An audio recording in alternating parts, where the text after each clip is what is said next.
The Amazonian princess takes to the big screen in her own solo movie for the first time.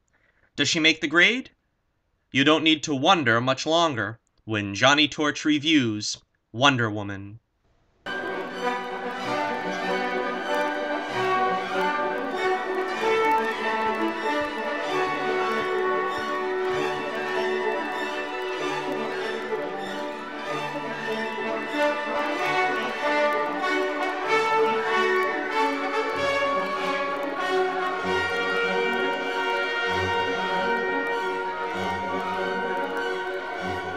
So the film starts with Diana receiving the original photo we saw of her and Steve with their squad in Batman v Superman sent to her by Bruce Wayne, and that sets the stage as the film gets told in flashback.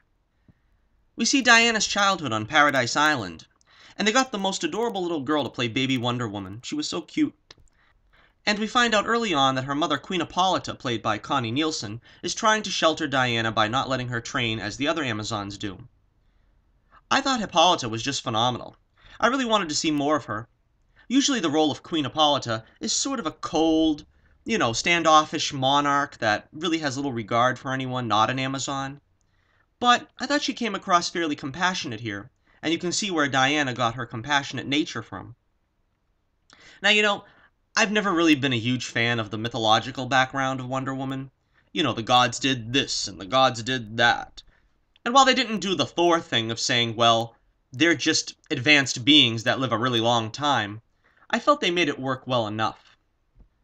I also never really liked the Wonder Woman animated film, mostly for that reason, I guess. But I was probably most afraid that the film would take that tone.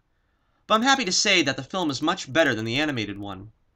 Patty Jenkins very wisely doesn't bash you over the head with a lot of feminist messages or anything. It really is a movie for everyone, and I'm really glad that they didn't really feel the need to dwell on whether the Amazons are all lesbians or whatever. If this had been a CW show like Supergirl, the film would have stopped dead in its tracks to give us a 20-minute subplot of Antiope and her partner that we'd have to go back to every 10 minutes. But, to its credit, the film doesn't grandstand. It just tells its story the purest and simplest way it can. I thought the island looked great, the Amazons looked great, and they had a combat scene between the Amazons and the Germans fairly early on. I expected that to be like a last act scene. And so, per comic tradition, Steve Trevor crash lands on the island and is rescued by Diana. The Queen questions him under the power of the Golden Lasso, and he informs them of the war to end all wars. This encourages Diana to leave the island to find Ares, god of war, and dispatch him to end the war. Now this is where in the classic story they have a tournament to choose an Amazon to return Trevor back to man's world, and Diana disguises herself and wins the contest. They don't do that here, and it's kinda disappointing to me. It's probably the only thing I have to complain about because I really enjoyed the stuff on Paradise Island, and that would have given us an excuse to stay there a little bit longer. And it was an important concept in the story. But ultimately, the story works out about the same without it. Diana defies her mother and takes up the costume of Wonder Woman, which really is given no context here, but and goes off to London with Steve Trevor. Now I have to say, Chris Pine really steals the show here. Maybe I just expected Steve Trevor to reflect the Lyle Wagner version in this movie, where he just gets taken hostage every 10 minutes and Wonder Woman has to save him. But he was actually proactive here as a character. They never for a moment tried to diminish him, and he gets more than enough opportunity for heroics in his own right. I felt he and Godot had very palpable chemistry. The scene on the boat and all the stuff in London between them was great. Now for her part, Gal Gadot did an admirable job in the role. She really hit all the emotional beats she needed to. I know many have been critical of her, and even I myself admitted in the past she wouldn't have been my first choice in the role, but she really makes the role her own here. And I really don't think anybody will have any complaints about her playing Wonder Woman in the future. She also handled all the fish-out-of-water comedy very well, and I'm glad they didn't shy away from that because it could have come across a little goofy or something, but she played it all very genuinely, and it made her all the more endearing. There was a lot of great, just little moments where Diana sees a baby for the first time, and tries ice cream and sees snow. All these little touches were just wonderful moments that really brought out a real personal side of Diana, which I thought was really nice. They really nailed the compassionate side of Wonder Woman, which was of utmost importance. She can't let injustice stand.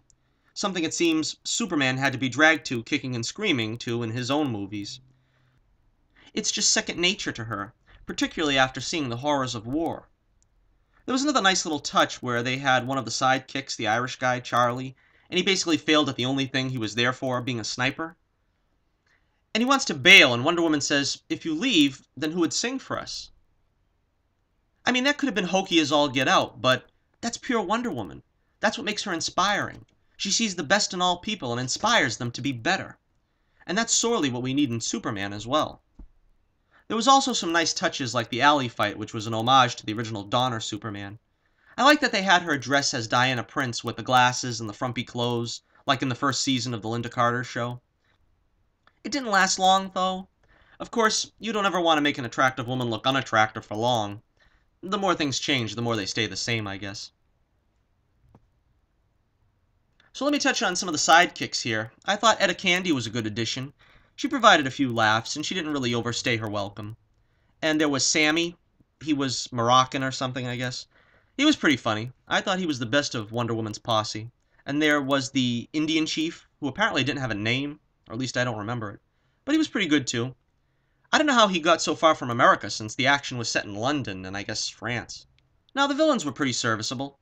Some may say they were nothing special, but I think they served their purpose well. Dr. Poison was very good in the somewhat limited role she had. I liked the scene of her with Trevor at the party where you glimpse a bit of her humanity. And Danny Huston's General Londendorf, with his temporary power boosts, was pretty cool. His role was mostly there as sort of the red herring for Ares. And I thought the Ares swerve worked pretty effectively. They really had me fooled when he turned out to be Sir Patrick. For a minute there I was like, it's cool and all, but is that really going to be her big boss fight with that little shrimp? But thankfully we do get Ares in full battle armor for a super epic showdown. And say what you will about BVS, but this film goes a long way in informing her character for that movie. I don't know if it was a coincidence that Steve Trevor went out almost the exact same way that Steve Rogers did, but I thought it was a very touching scene, where she doesn't even hear him say goodbye at first because of the effects of Ares' blast, and she never gets to tell him she loves him back. Really heartbreaking stuff. As I said, I really enjoyed their chemistry, so I hated to see Steve go at all. But I guess it needed to happen since the sequels are likely going to take place in present day without an 115-year-old Steve Trevor, and Wonder Woman really needed to deal with loss from something that really hit home to her, her first love. I really hope they consider doing the same thing as the Wonder Woman TV show and have a descendant of Steve, again played by Pine, continue on in his place. In the show, it was Steve's son, but with the greater passage of time and the likelihood that Steve died without any offspring, they could go for the Captain America Sharon Carter route and make him a great-grandnephew or something. Now, I've gone on record before saying I don't like superheroes killing, in most cases. And I'm not crazy about Wonder Woman using war weapons. And it's true, she killed in the film, and I honestly could have done without that. But in fairness, it's set during World War I, and I give characters in war settings a pass, i.e., Captain America in First Avenger, Iron Man in the first movie, etc. I also really enjoyed the cinematography. The film has a very unique look about it. From the stark brightness of Paradise Island, to the soft look of old London, to the smoky battlefields, it just had a good classic look all around. And also, I need to shout out to Rupert Gregson Williams, who composed the score.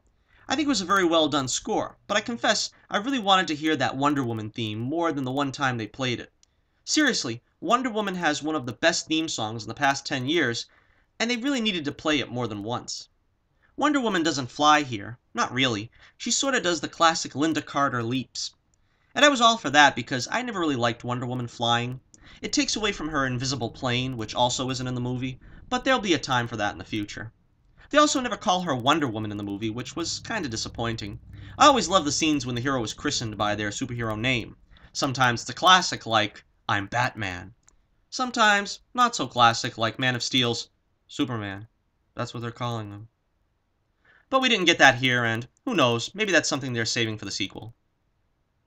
So, all in all, I gotta say, the DCEU finally has a bona fide winner on their hands. Apart from a few nitpicks, this film really does deliver the goods and does right by the world's first female superhero. I'm giving Wonder Woman 4.5 stars out of 5. This is Johnny Torch reminding you, keep the flame burning brightly, and I'll be with you again real soon.